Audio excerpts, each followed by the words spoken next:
Bismillahirrahmanirrahim. Alhamdulillahilladzi qaddara al-maqadir wa amara ibadahu bil awamir. Ashhadu an la ilaha illallah wahdahu la syarika lah, al-awwal wal akhir. Wa ashhadu anna sayyidana Muhammadan abduhu wa rasuluhu as-sadirus syakir. Allahumma salli wa sallim wa barik ala sayyidina Muhammadin dzil mafakhir wa ala alihi wa ashabihi wa dzurriyyatihi wa adba'ihi ila yaumil akhir, amma ba'd. Yang kita hormati dan kita cintai para habaib, para alim ulama, para muhibbin, hadirin hadirat rahimakumullah. Alhamdulillah wa syukurillah, kita panjatkan selalu kehadirat Allah Subhanahu wa ta'ala atas inayah, hidayah dan limpahan karunia yang selalu diberikan kepada kita. Salawat dan salam kita haturkan selalu kepada junjungan kita Nabi besar Muhammad sallallahu alaihi wasallam dan kepada seluruh keluarga, para sahabat, zurriyat dan pengikut beliau ila yaumil akhir. Para muhibbin rahimakumullah, Ar-Rabi wal Khamsun min suwaril Quran suratul Qamar, Makiyatun wa ayatuha khamsun wa khamsun. Yang ke-54 dari surah-surah dalam Al-Quran, yaitu surah yang bernama Al-Qamar. Makiyatun, surah ini diturunkan di Mekah.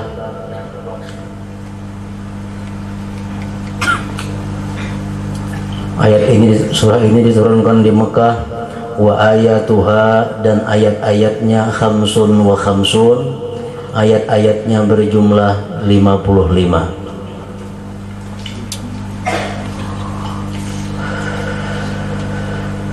Para muhibbin rahimakumullah, Suratul Qamar, surat Al-Qamar artinya adalah Al-Qamar itu bulan. Bismillahirrahmanirrahim. Iqtarabatis sa'ah wa insyaqqal qamar wa iyyaraw ayatan yu'ridu wa yaqulu sihrun mustamir. Iqtarabatis sa'ah artinya kiamat telah dekat.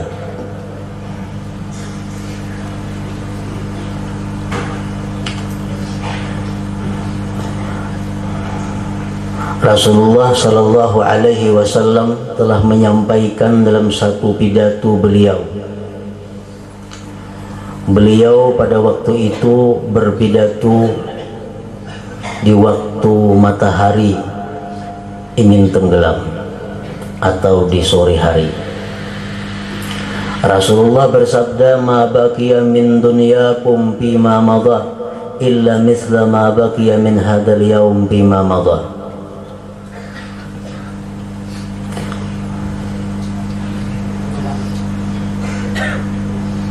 Ma baqiya min dunyakum bima madha illa mithlu ma baqiya min hadzal yaum bima madha, rawahul Bazzar. Kata Rasulullah, tidak tersisa, tertinggal dari dunia kamu, dari yang sudah berlalu, dari yang sudah lewat, melainkan seumpama yang tersisa dari ini hari pada yang telah lalu. Artinya dunia yang sekarang ini kita ada di dalamnya adalah laksana sore hari, mendekati dengan kiamat. Dalam hadis riwayat Muslim, Rasulullah SAW bersabda, bu'istu ana was-sa'ah kahataini.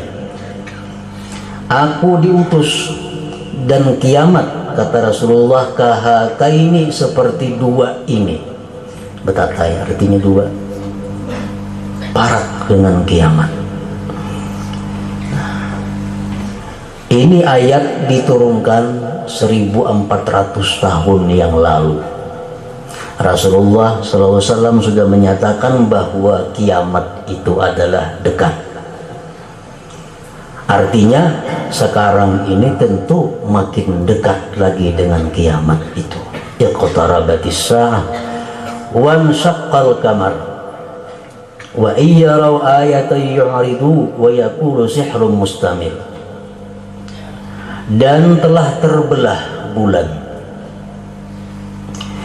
Mereka itu orang-orang kafir Quraisy apabila melihat ayat Allah, melihat mukjizat, mereka berpaling dan mereka mengata itu merupakan sihir yang sangat kuat. Para muhibbin rahimakumullah. Qala Ibnu Abbas ijtama'al musyrikun ila Rasulillah sallallahu alaihi wasallam wa qalu in kunta shadiqan fashquq lana al-qamar firqataini nisfun ala Abi Qubais wa nisfun ala Qu'ayqa'an. Faqala lahum Rasulullah sallallahu alaihi wasallam in fa'altu tu'minun qalu na'am wa kanat lailatu badrin fasa'ala Rasulullah sallallahu alaihi wasallam rabbahu ay yu'tiyahu ma qalu panasyaqqal qamar firqataini wa Rasulullah sallallahu alaihi wasallam yunadil musyrikin ya fulan ishhadu. Dzakarahul Qurtubi bi tafsirih. Wa bi riwayati Abi Daud in syaqqal qamar ala ahdi Rasulillah sallallahu alaihi wasallam faqala Quraisyun hada sihru ibnu Abi Kabsah. Ibnu Abbas menceritakan bahwa orang-orang musyrik mendatangi Rasulullah sallallahu alaihi wasallam. Mereka mengata, hai Muhammad, jika engkau benar seorang utusan Allah, maka belahkan bagi kami bulan itu menjadi dua bagian. Sebagian bulan itu berada di atas gunung Abi Qubais dan satunya berada di atas Qu'ayqa'an. Ini orang-orang Quraisy menantang Rasulullah sallallahu alaihi wasallam. Kalau engkau benar, coba belahkan bulan jadi dua. Rasulullah menjawab, in fa'altu tu'minun. Jika aku perbuat, apakah kalian mau beriman? Qalu na'am, mau beriman. Dan malam itu berbetulan dengan malam bulan purnama. Rasulullah meminta kepada Allah agar memberikan apa yang mereka minta. Maka doa Rasulullah dikabulkan Allah, bulan pun terbelah dua. Satu bagian berada di atas gunung Abi Qubais, satu sebagiannya di atas gunung Qu'ayqa'an. Setelah bulan terbelah dua, Rasulullah berseru kepada orang musyrik, hai Fulan bin Fulan, hai Fulan bin Fulan, saksikan ulih. Setelah mereka menyaksikan kejadian bulan terbelah dua itu, apa yang dikata oleh orang-orang kafir Quraisy, hada sihru ibnu Abi Kabsah, ini merupakan sihir yang dahsyat daripada Muhammad. Nah, mereka mengatakan itu sihir. Jadi mereka tidak beriman. Yu'ridu, mereka berpaling. Walaupun sudah nampak ayat Allah diberikan kepada mereka. Demikian pula cerita yang pernah dialami oleh Rasulullah SAW beserta seorang kafir Quraisy yang bernama Rukanah. Rukanah ini orang yang paling kuat atau juara musaraah di Mekah. Gulat bebas. Nah, olahraga seperti gulat yang bebas itu. Sama Kahan itu kadang melawan Rukanah. Siapa aja bila bergulat lawaninya pasti kalah. Satu hari Rasulullah SAW lewat. Rukanah melihat Rasulullah lewat, dipanggilnya Rasulullah, wahai Muhammad, apakah engkau mengaku jadi Rasul Allah? Kalau engkau benar jadi Rasul Allah, engkau pasti bisa mengalahkan aku musaraah. Jadi Rasulullah, mau asal engkau beriman. Bila aku kalah, aku beriman, kata Rukanah. Bergulatlah Rasulullah SAW dengan Rukanah. Akhirnya Rukanah kalah. Setelah kalah, ujar Rukanah, yang tadi kada asik lagi sekali. Bergulat lagi dengan Rukanah, Rukanah pun kalah lagi. Rukanah minta lagi sekali yang terakhir. Rasulullah pun bergulat lagi dengan Rukanah, Rukanah pun kalah lagi. 3 kali kalah berturut-turut. Rukanah berkata, "Hada Muhammad sahirun alim." Ini Muhammad penyihir yang luar biasa. Ini artinya wa yaqulu sihrum mustamir. Mereka mengata ini merupakan sihir yang sangat kuat. Para muhibbin rahimakumullah. Nah, itulah awal daripada surat Al-Qamar. Iqtarabatis sa'atu wa syaqqal qamar wa iyaraw ayatan yu'ridu wa yaqulu sihrum mustamir. Para muhibbin rahimakumullah. Dalam surat Al-Qamar ini banyak hal yang diceritakan, dijelaskan oleh Allah Subhanahu wa taala. Di antaranya firman Allah pada ayat yang ke-47 sampai 49 yang berbunyi, "Innal mujrimina fi dhalalin wa su'ur yushabuna fin nari ala wujuhihim dzuqu massa saqar inna kulla syai'in khalaqnahu biqadar." Allah berfirman yang artinya sesungguhnya orang-orang yang durjana itu berada dalam kesesatan dan kebingungan. Mereka ditelungkupkan dalam api neraka atas wajah mereka dan dikatakan bagi mereka, rasakan azab sakar neraka. Inna kulla syai'in khalaqnahu biqadar. Sesungguhnya tiap-tiap sesuatu kami ciptakan dengan takdir, kata Allah Subhanahu wa ta'ala. Allah menciptakan sesuatu itu biqadar, dengan takdir. Tidak ada sesuatu di dalam dunia ini maupun di alam manapun, satu kejadian sebesar atau sekecil apapun, melainkan itu dengan takdir Allah Subhanahu wa ta'ala. Inna kulla syai'in khalaqnahu biqadar. Ayat ini diturunkan kepada Rasulullah SAW di waktu orang-orang kafir Quraisy mendebat Rasulullah tentang qadar, tentang takdir. Ibnu Majah mengeluarkan hadis, "Walamma qila ya Muhammad yaktubu alaina dzunub wa yu'adzibuna bih." Wahai Muhammad, bagaimana Allah yang menakdirkan dosa atas kami tapi Dia yang menyiksa kami? Mana mungkin Allah yang menakdirkan kami berbuat maksiat, Allah juga yang menyiksa. Rasulullah menjawab, "Antum khusama'ullah yaumal qiyamah." Kamu nanti akan jadi musuh-musuh Allah pada hari kiamat. Rasulullah SAW bersabda, "Idza kana yaumul qiyamah nada munadin ala liyakum khusama'ullah wa humul qadariyah." Apabila hari kiamat nanti Allah berseru, Allah memerintahkan kepada malaikat untuk berseru, hendaklah bangun musuh-musuh Allah. Siapa mereka itu? Al-Qadariyah, golongan Qadariyah.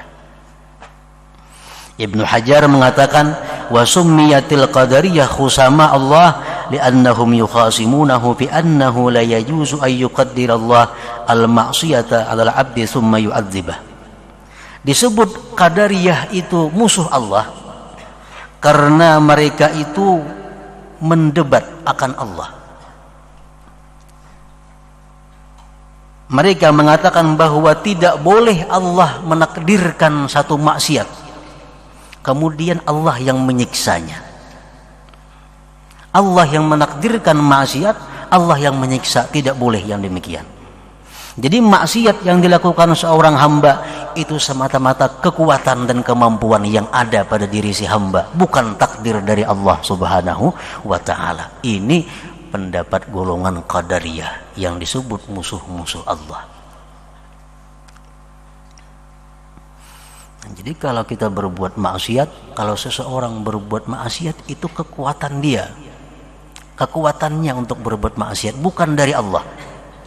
Makanya Allah menyiksa di hari kiamat kaina.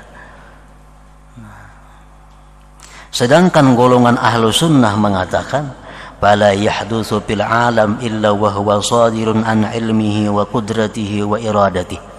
Ini mazhab ahlu sunnah. Tidak ada yang terjadi dalam alam semesta ini melainkan terbit dari ilmu, kudrat dan iradat Allah subhanahu wa ta'ala. Baik itu sesuatu yang baik atau sesuatu yang jahat. Wa antu'mina bil qadar khairihi wa syarrih. Kamu beriman dengan takdir, baik itu takdir yang khair atau takdir yang jahat. Nah, ini golongan mazhab ahlu sunnah wal jamaah. Tidak ada yang terjadi dalam alam ini melainkan itu adalah sudah ditetapkan, ditakdirkan oleh Allah subhanahu wa ta'ala. Tidak ada yang tidak terlepas daripada takdir Allah. Para muhibbin rahimakumullah, Rasulullah sallallahu alaihi wasallam menyatakan, ma min nafsin mampusah illa waqad kataballahu makanaha minal jannati wan nar illa waqad kutibat saqiyatan aw sa'idah. Qila afala nattakil? Qala la, i'malu wa la tattakilu fa kullun muyassarun lima khuliqalah. Amma ahlus sa'adah fayuyassarun li fi'li sa'li amalis sa'adah wa amma ahlus syaqawah fayuyassarun li amalis syaqawah. Rawahu Ahmad. Tidak ada seseorang yang hidup, yang bernyawa, melainkan sudah Allah tetapkan tempatnya di surga atau di neraka. Sudah. Allah sudah menetapkan dia orang yang celaka, dia orang yang beruntung. Itu sudah ditetapkan, ditakdirkan oleh Allah. Lalu sahabat berkata, kalau yang demikian wahai Rasulullah, apakah kami boleh pasrah? Pasrah. Kada perlu beribadat, kada perlu beramal, kada perlu nuntut ilmu. Kenapa? Sudah ditetapkan Allah juga. Walaupun kami ahli ibadat, kalau kami ahli neraka, tetapkan neraka juga matinya. Kalau kami ahli surga, walaupun kami maksiat, ya ke surga juga matinya. Apakah boleh kami pasrah wahai Rasulullah? Rasulullah menjawab, la, tidak boleh. I'malu, kalian mesti beramal, kalian mesti berbuat. Wala tattakilu, jangan pasrah. Tiap-tiap orang itu dimudahkan bagi sesuatu yang diciptakan dia untuk sesuatu itu. Orang-orang yang sudah ditakdirkan Allah beruntung, dia dimudahkan untuk beramal yang membawa kepada keberuntungan. Orang yang ditakdirkan Allah celaka, dia dimudahkan berbuat amal yang membawa dia kepada celaka. Ada usaha sembahyang, ada usaha puasa, amun takdir kau ke neraka atau ke surga, sudah ada juga bakal ke neraka atau mati. Bakal ke neraka sudah. Kenapa? Karena dia dimudahkan untuk berbuat hal-hal yang membawa kepada neraka. Orang-orang yang diciptakan Allah sebagai penghuni surga, dimudahkan Allah untuk beramal menuju surga. Kullun muyassar lima khuliqalahu. Nah, para muhibbin rahimakumullah, Rasulullah sallallahu alaihi wasallam bersabda, ihris ala ma yanfa'uk wasta'in billah wa la ta'jaz. Wa in asabaka syai'un fala taqul law anni fa'altu kadza wa kadza, walakin qul qaddarallahu wa ma syaa fa'al. Fa inna law tabtahu amal syaitan. Rawahu Ahmad. Ujar Nabi kita, inginlah kamu, gemarlah kamu atas sesuatu yang memberikan manfaat kepadamu dunia dan akhirat. Berbuatlah kamu untuk sesuatu yang bermanfaat dunia dan akhirat, dan minta tolong dengan Allah. Jangan lemah, jangan malas. Jika menimpa akan kamu sesuatu, jangan kamu kata, jakanya aku macam ini, kadangnya terjadi bang. Jakanya aku ke pasar, kadangnya kehilangan bang di rumah. Jakanya aku ini, kadang itu bang. Jangan macam itu, kata Rasulullah. Tetapi katakan, bahwa Allah telah menakdirkan dan kehendak Allah pasti terjadi. Karena jaka-jaka itu membuka pintu syaitan. Jaka ikam nih hakun, kalincam itu pengjadinya. Nah jaka itu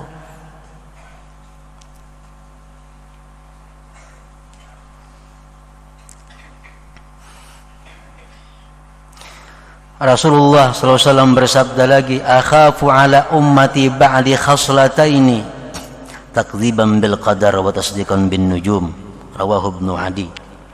Aku takutkan sesudahku nanti, kata Rasulullah, dua perkara. Pertama, takdziban bil qadar, mendustakan dengan takdir. Diberi nasihat, ikam sabar, ikam sabar, ini sudah takdir Allah macam ini. Nah apa takdir? Nah, ikam lingah, ikam lawang ada disunduk, habis hilang. Malingnya takdir bang itu. Nah ini mendustakan takdir. Wa tasdiqan bin nujum, dan percaya dengan ramalan bintang. Ini dua hal yang sangat dikhawatirkan Rasulullah kepada umat beliau sesudah beliau nanti, mendustakan dengan takdir.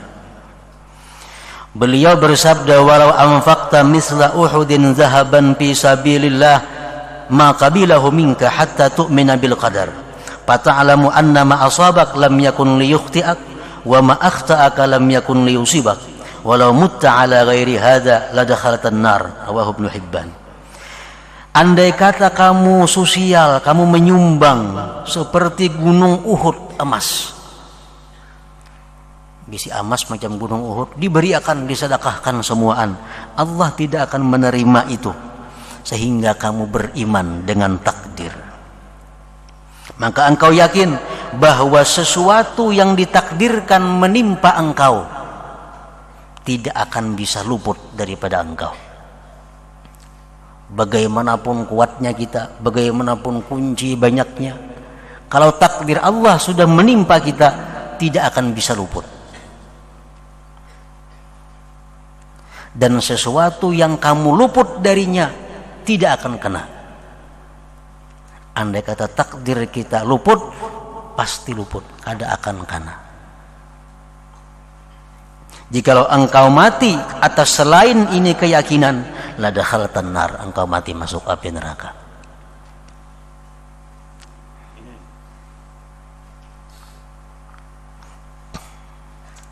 Jadi jangan sampai mendustakan takdir Allah Subhanahu wa taala. Yang kedua, tadi Rasulullah menakutkan tasdiqan bin nujum, percaya dengan bintang. Ramalan bintang. Narajin di surat kabar itu ada ramalan bintang. Di TV ada ramalan bintang. Jangan percaya sedikit pun dengan ramalan bintang. Allah Ta'ala berfirman, fala yudhiru ala ghaibihi ahada illa man irtada mir rasul. Ibnul Jauzi menyatakan, hadza dalil ala anna man za'ama anna an-nujum tadullu ala al-ghaib fahuwa kafir. Ini ayat dalil bahwa orang yang percaya bahwa bintang itu mengetahui hal-hal yang gaib, berarti dia kafir. Menjadi ramalan bintang, minggu-minggu ini engkau akan sakit, minggu ini engkau akan krisis ekonomi, minggu ini ada hal-hal yang kada nyaman. Bila kita percaya itu, berarti kita kafir atas apa yang diturunkan kepada Rasulullah Sallallahu Alaihi Wasallam. Dibukain, jangan lagi bacaan itu di surat kabar di mana-mana. Para muhibbin rahimakumullah, Rasulullah Sallallahu Alaihi Wasallam bersabda, man lam yardha bi qada'illah wa yu'min bi qadarillah falyaltamis ilahan ghairallah, rawahu Tabarani. Siapa yang tidak ridha dengan ketetapan Allah, tidak beriman dengan takdir Allah, hendaklah dia mencari Tuhan selain Allah.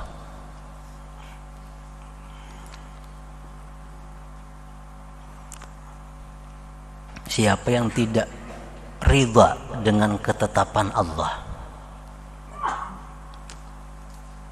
dalam setiap hari kita kada terlepas dari apa yang ditetapkan Allah, pasti. Bisa Allah menetapkan kita untuk dapat nikmat. Bisa Allah menetapkan kita untuk dapat bala. Bisa Allah menetapkan kita untuk melakukan taat, ibadah, kebaikan. Bisa Allah menetapkan kita berbuat maksiat atau dosa.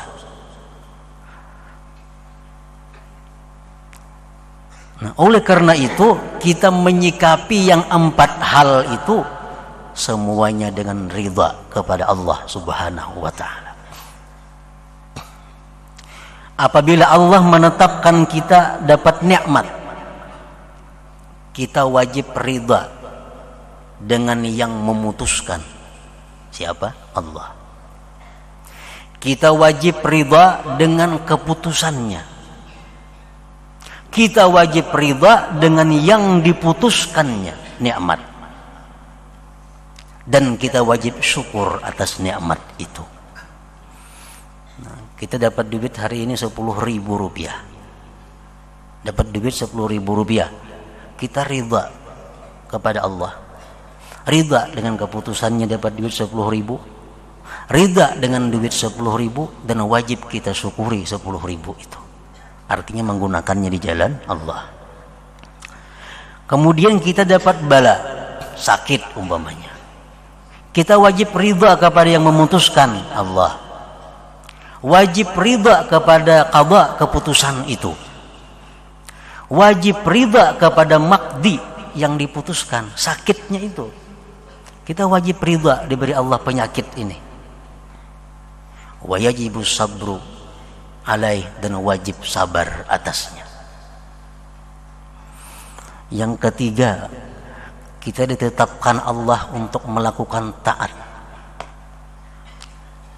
Diputuskan Allah kita melakukan taat, sehingga kita hari ini bisa berbuat taat. Kita wajib ridha dengan Allah yang memutuskan.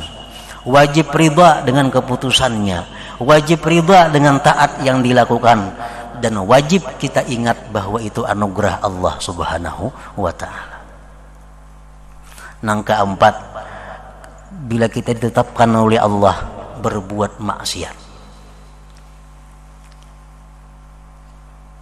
Allah menetapkan, menakdirkan kita hari ini berbuat maksiat, kita wajib ridha kepada Allah yang memutuskan. Kita wajib ridha dengan keputusan Allah itu. Dan kita wajib benci kepada maksiat itu. Dan kita wajib tobat dan kembali kepada Allah. Jadi 4 hal itu kita wajib menyikapinya. Ridha kepada Allah, ridha kepada keputusan Allah Subhanahu wa ta'ala. Umpamanya kita sudah kebiasaan mengamalkan sesuatu amalan, tahu-tahu taguringan, bangun kasal, wah kasal, kenapa aku taguringan, kasal hati. Nah, kada boleh itu. Kita wajib ridha dengan keputusan Allah, wajib ridha dengan Allah. Kita wajib ridha dengan Allahnya, keputusannya, tapi kita boleh kada senang dengan taguringannya itu, namun kita tetap mengqada apa nang ketinggalannya. Nah, kada boleh kita ridha. Anak kita umpamanya ditetapkan Allah sebagai ahli maksiat. Kenapa anakku ini jadi ahli maksiat? Maka aku menuntut ilmu, aku beribadah aja. Tapi kenapa anakku jadi ahli maksiat? Kasar, kada boleh. Wajib kita ridha kepada Allah yang menetapkan anak kita ahli maksiat. Kita wajib ridha dengan keputusan itu. Namun kita tidak boleh ridha dengan maksiat yang dilakukan anak. Dan kita wajib amar ma'ruf nahi munkar kepada anaknya itu. Nah, para muhibbin rahimakumullah, man lam yarda bi qada'illah wa yu'min bi qadarillah falyatamis ilahan ghairallah. Siapa-siapa yang tidak ridha dengan ketetapan Allah dan tidak beriman dengan takdir Allah, hendaklah mencari Tuhan selain Allah Subhanahu wa ta'ala. Nah, para muhibbin rahimakumullah, kita memohon selalu kepada Allah agar dijadikan orang-orang yang selalu ridha atas apa-apa yang diputuskan, ditetapkan oleh Allah Subhanahu wa ta'ala. La حضرة النبي صلى الله عليه وسلم. الفاتحة. إياك نعبد وإياك نستعين صراط المستقيم. أشهد أن لا إله إلا الله وحده لا شريك له. أشهد أن سيدنا محمدا عبده ورسوله. لا إله إلا الله. نستغفر الله. لا إله إلا الله. نستغفر الله. لا إله إلا الله. نستغفر الله. لا إله إلا الله. ونتوب إلى الله. لا إله إلا الله. محمد رسول الله صلى الله عليه وسلم. فيا أيها الرجل منه شفاعة صلوا عليه سلموا تسليما.